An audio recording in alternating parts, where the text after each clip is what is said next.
la pregunta que se le haría al Ministerio Público es, ¿dónde está el acuerdo del Consejo de Ministros para decretar el estado de excepción? Y que ese acuerdo le alcance a mi patrocinado si él no era ministro. Simplemente era jefe del gabinete de la presidencia del Consejo de Ministros. Pues bien, ¿qué cosa estaba haciendo mi patrocinado el día 6 y el día 7? El día 6, que es el día anterior, él ha estado haciendo labores propias de su cargo, porque él es el presidente de la presidencia, perdón, del gabinete de asesores de la presidencia del Consejo de Ministros. ¿Qué veía él? Los conflictos mineros en el corredor minero del sur, Moquegua, el derrame de petróleo en la selva norte, el tema del oleoducto. Eso es propio de su trabajo. Él tenía que asesorar a la señorita encargada de la presidencia del Consejo de Ministros, la doctora Betsabe Chávez, qué cosa es cómo el gobierno podría responder. Es un trabajo que demanda mucha dedicación. A eso se estaba dedicando el día 6. Pero ¿qué más, digamos, motivaba su trabajo ese día? Porque estaban analizando la presentación del señor Castillo Terrones por el pedido de vacancia, de la declaración de vacancia, que se iba a ver el día siguiente a las 3 de la tarde. Estaban con una pizarra haciendo el pronóstico de votos. A ver, Perú Libre, ¿cuántos votos a favor de la vacancia? ¿Cuántos en contra? Fuerza Popular, y así todos los grupos. Y ahí estaban con los abogados, el doctor Palomino Manchego, constitucionalista, y el señor Benji Espinosa, que en aquel momento era el abogado del señor Pedro Castillo. A eso se dedicaban ese día. ¿Y qué conclusión tomaron ese día en la noche? Analizando todo este tema del día siguiente. Que no había votos para la vacancia, los 87 votos. A esa conclusión habían llegado. Y si habían llegado a la conclusión que no habían votos suficientes para la vacancia, ¿qué sentido tenía dar un golpe de Estado?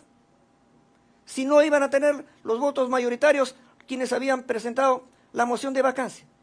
No tenía ninguna lógica que se hablara de un golpe cuando estaban trabajando justamente para evitar la declaración de vacancia que se iba a ver el día siguiente. Ahora el día 7, que es el día ya de la lectura del mensaje, ¿a dónde concurre él? Tiene que concurrir a su lugar habitual de trabajo, a la presidencia del Consejo de Ministros, llega a las 8:12 de la mañana. Sobre eso están las pruebas documentales, ya me perdería mucho tiempo porque no estamos en el alegato de clausura, ¿no? Para establecer que él fue llamado por el edecán del presidente de la República ya a las 11:05, el señor Markovich y la primera Betsy Chávez van a declarar, sobre todo el señor edecán del presidente de la República. ¿Quién lo llama? Él fue por su cuenta para decirle, señor presidente, aquí tengo el mensaje presidencial para que usted lo lea. No, lo llamaron a él. El edecán le dice, te llama el presidente. ¿Y para qué lo llamó? Como ya hemos visto, para que esté simplemente presente cuando él lee el mensaje presidencial. Entonces, con las pruebas que la misma Fiscalía ha ofrecido y con las pruebas que hemos aportado por nuestra parte, ofrecido por nuestra parte, que han sido admitidas en el auto de enjuiciamiento, se demostrará con absoluta claridad y transparencia que mi patrocinado no tiene ninguna participación en el delito de rebelión que se le atribuye. Bueno, esta defensa, con el debido respeto, señor presidente, señores miembros de este tribunal, los conozco a ustedes perfectamente, en mi ejercicio ya como abogado libre.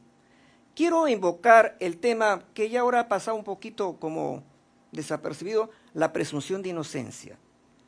¿Ya desapareció la presunción de inocencia como el principio rector del derecho procesal penal en el Perú? ¿Ahora rige la presunción de culpabilidad? Ya no existe indubio pro reo, sino que hay el indubio pro víctima, y por eso camino que la víctima juzgue al victimario, pues. ¿Y qué justicia sería esa? ¡Pura venganza! La presunción de inocencia tiene rango constitucional y tiene que respetarse. ¿Y por qué hablo sobre el tema de la presunción de inocencia? Porque tiene que ver con la imparcialidad del tribunal. La imparcialidad del tribunal ha sido cuestionada respecto a la doctora Carvajal Chávez y yo no voy a entrar en ese cuestionamiento porque no lo hemos presentado por nuestra parte, porque mi patrocinado asiste a este proceso desde el comienzo con comparecencia y no con mandato de detención. Por eso que nosotros no hemos presentado nada en ese sentido y obviamente respetamos el pedido que había hecho la defensa del señor Castillo Terrones. El tema de la imparcialidad del tribunal.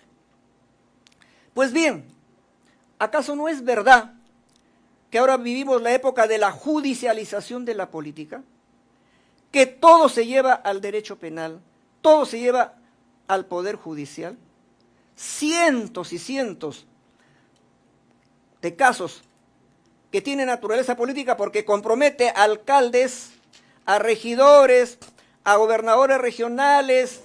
Señor abogado, disculpe, enfóquese en su alegato. Ya voy a terminar no, es que estoy haciendo mención a un tema de preocupación. Bien, pero enfóquese en el tema jurídico, por favor, que es lo que nos interesa y a usted también. Para terminar, señorita magistrada, magistrada, en esta parte quiero mencionar que ahora de verdad, y eso no es apartarse del tema, porque es una preocupación legítima de cualquier defensa. Señor Duberly, tiene que ceñir su alegato al marco de imputación.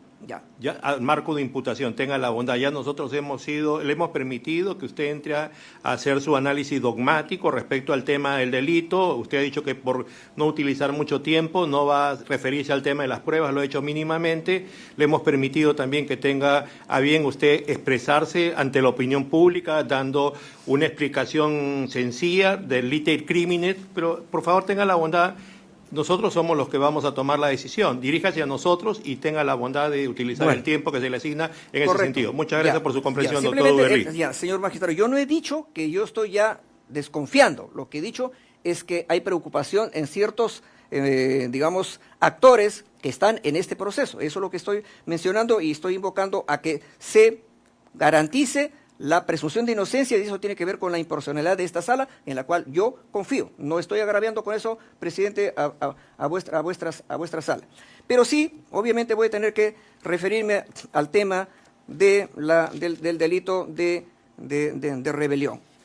Porque el tipo penal está redactado así, artículo 346. El que se alce en armas para variar la forma de gobierno o de poner al gobierno legalmente constituido, o suprimir o modificar el régimen constitucional, será reprimido con pena privativa de libertad no menor de 10 ni mayor de 20 años. Dice que el verbo rector es el que se levanta en armas. Y yo me voy a permitir hacerle recordar, señor magistrado, que tenemos a la vista la sentencia en el recurso de nulidad número 890-2010, donde usted es el ponente, donde se dice con absoluta claridad, la conducta prohibida es el alzarse en armas, pudiendo ser realizado por cualquier persona, siendo que la conducta sancionada es alzarse en armas. Luego incluso habla de lo que dice el diccionario de la Real Academia. Dice, interpretando dicho contenido en la doctrina penal de cierto consenso, rebelión significa levantamiento, sublevación o insurrección contra las autoridades legítimas. La rebelión es definida en la doctrina mayoritaria como el hecho de alzarse en armas consistente en un movimiento más o menos organizado de personas que disponen de armas. Mi patrocinado ha dispuesto de armas. Más adelante dice, en efecto, el alzamiento en armas es la fórmula que impone el legislador como conducta delictiva típica.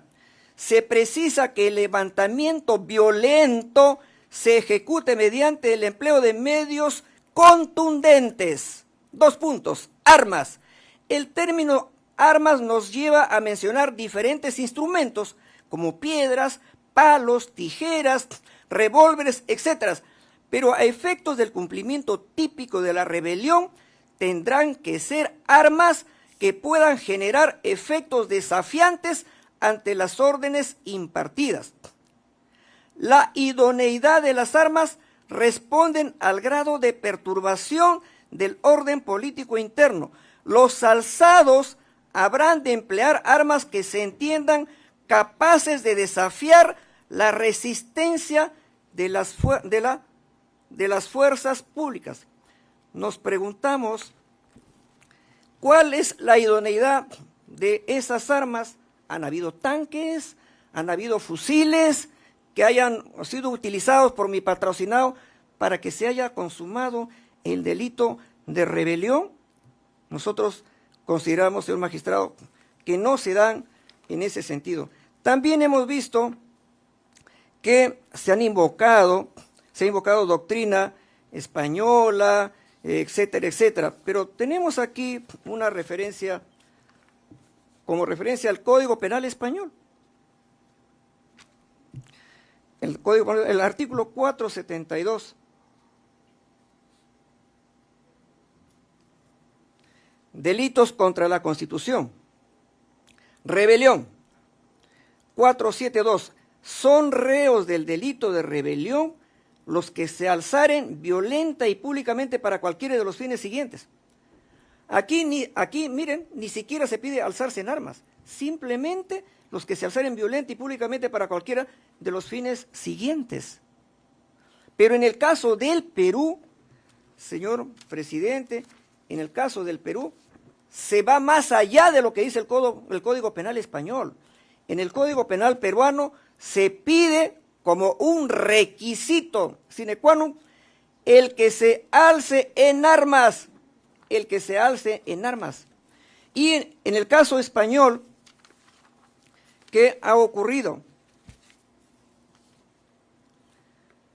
El Tribunal Supremo en lo Penal de España, en la sentencia número 459, partido 2019, del 14 de octubre del 2019, vio un caso de rebelión.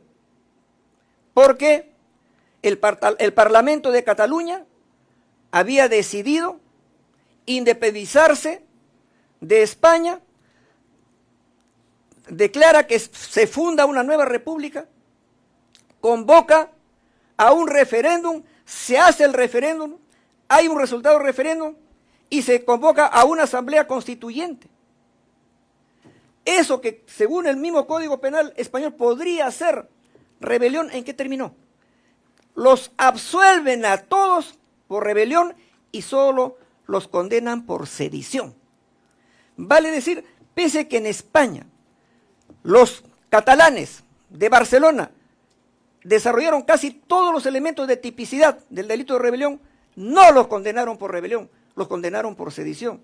Entonces, esta defensa se pregunta si en el Perú, el 7 de diciembre, no hubo nada de levantamiento en armas, sino solamente la lectura de un mensaje presidencial por parte del señor Pedro Castillo Terrones. Eso equipara con la doctrina de la propia Corte Suprema del Perú. No se equipara, señor presidente, y por tanto, esta defensa considera que no se ha consumado en ningún momento el delito de rebelión por parte de mi patrocinado Aníbal Torres Vázquez. Eso es todo, señor presidente. Gracias, señor abogado. Se suspende en este acto la sesión. Continuamos jueves 6 de 9 a 1. Tengan ustedes muy buenas tardes.